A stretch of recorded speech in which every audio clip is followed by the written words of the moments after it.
তোমরা নিজেদেরকে খুব বুদ্ধিমান ও চালাক মনে করে অবলীলাক্রমে যেখানে যত বন জঙ্গল গাছ গাছালি ছিল কেটে করছো সাফ। তোমরাই বলো, তোমাদের এই নির্মম হত্যালীলা প্রাকৃতিক পরিবেশকে নষ্ট করার অপরাধ করা যায় কি মাফ?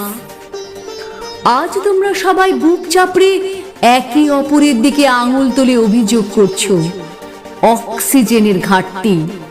কোথায় আছে অক্সিজেন? তোমাদের এত শক্তি কে দিয়েছে বিজ্ঞান?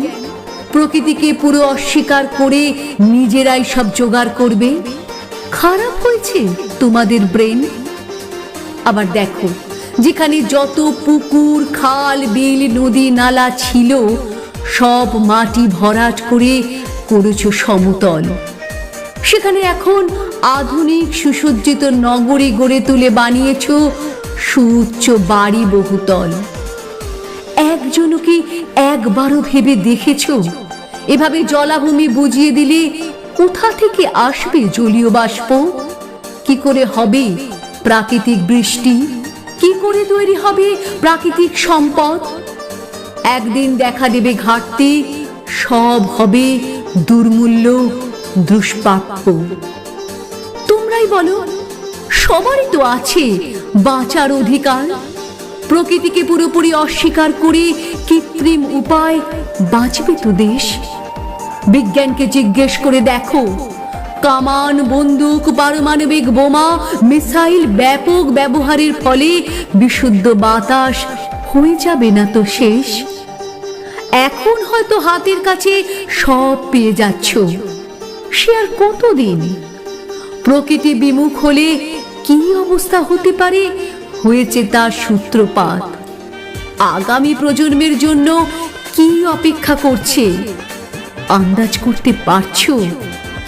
জল আর থাকবে না, সব হবে উপকার। এমন দিন হয়তো আগামীতে আসবে, মানুষের পিঠে অক্সিজেন সিলিন্ডার, নাকে থাকবে নল। প্রকৃতি হবে অক্সিজেন শূন্য।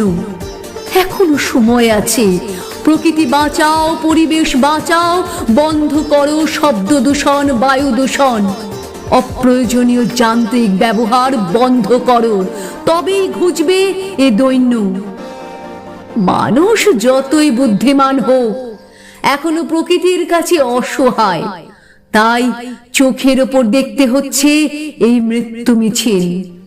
ধর্ম নয়, জাতি নয়, রাজনীতি নয়, ব্যক্তি স্বার্থ নয়, সমষ্টিগতভাবে প্রকৃতি ও বিজ্ঞান একসঙ্গে করতে হবে ডিল।